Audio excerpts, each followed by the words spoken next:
ချင်းချိုဘာသာစကားပြောကြရအောင်အစီအစဉ်ကနေပြန်လည်ကြိုဆိုလိုက်ပါတယ်ခင်ဗျာမိဘညီကိုမောင်နှမများအားလုံးမင်္ဂလာပါခင်ဗျာဒီနေ့မှာတော့ချင်းချိုဘာသာစကားနဲ့နနောက်နွားထီနွားမကျွဲမြင်းဝက်စတဲ့အိမ်မှုတိဆံများရဲ့အမည်လေးတွေကိုပြောပြပေးတော့မှာဖြစ်ပါတယ်အိမ်မှုတိဆံများဖြစ်ကြတဲ့နနောက်နွားထီနွားမကျွဲမြင်းဝက်စတဲ့အခေါ်အဝေါ်လေးတွေကိုလေ့လာရင်လိုက်ပြောကြည့်ရအောင်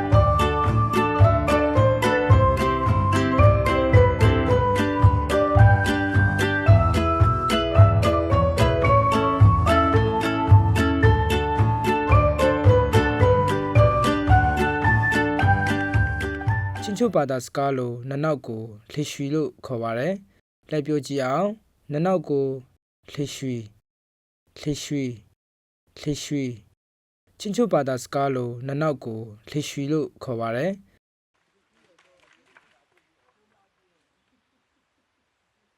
နွားထီကိုတော့ဗန်းတန်လို့ခေါ်ပါတယ်လိုက်ပြောကြည့်အောင်နွားထီကိုဗန်း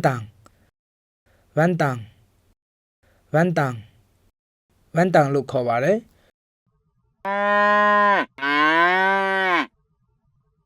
နွားမကိုတော့လှေပတ်လို့ခေါ်ပါတယ်လိုက်ပြောကြည့်အောင်နွားမကိုလှေပတ်လို့ခေါ်ပါတယ်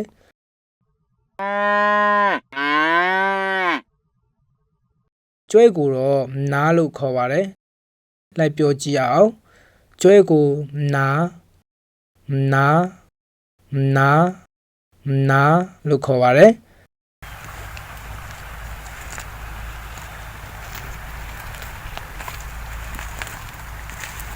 မြင်းကိုတော့ငခဲလို့ခေါ်ပါတယ်လိုက်ပြောကြည့်အောင်မြင်းကို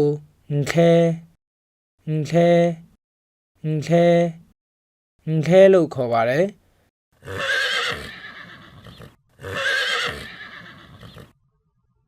ဝက်ကိုတော့ဝေါက်လို့ခေါ်ပါတယ်လိုက်ပြောကြည့်အောင်ဝက်ကိုဝေ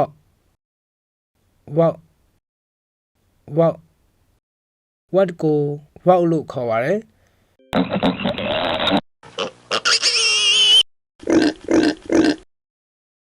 ရှိကပြောပြသွားတဲ့အခေါ်အဝေါ်လေးတွေကိုပို့ပြီးမှတ်မိဖို့အတွက်တစ်ခေါက်စီပြန်လိုက်ပြောကြည့်အောင်ချင်းချိုဘာသာစကားလိုနနောက်ကိုလှရွှီလို့ခေါ်ပါတယ်နွားထီကိုတော့ဗန်းတန်လို့ခေါ်ပါတယ်လိုက်ပြောကြည့်အောင်ဗန်းတန်နွားမကိုတော့လှေပတ်လို့ခေါ်ပါတယ်လိုက်ပြောကြည့်အောင်လှေပတ်ကျွဲကိုတော့နားလို့ခေါ်ပါတယ်လိုက်ပြောကြည့်အောင်နားမြင်းကိုတော့ငခဲလို့ခေါ်ပါတယ်လိုက်ပြောကြည့်အောင်ငခဲဝက်ကိုတော့ဝေါက်လို့ခေါ်ပါတယ်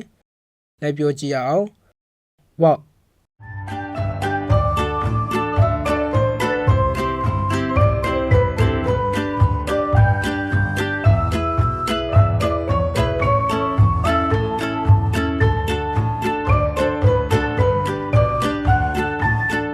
ချင်းချိုဘာသာစကားလိုနနောက်နွားထီနွားမကျွဲမြင်းဝက်စတဲ့အခေါ်အဝေါ်လေးတွေကိုတိကျပြီလို့မျှော်လင့်ပါတယ်နောက်အပိုင်းတွေမှာလည်းဘယ်လိုအခေါ်အဝေါ်လေးတွေကိုတင်ဆက်မလဲဆိုတာစောင့်မျှော်ကြည့်ရှုအားပေးပါအောင်လို့ပြောရင်းနှုတ်ဆက်လိုက်ပါတယ်ခင်ဗျာ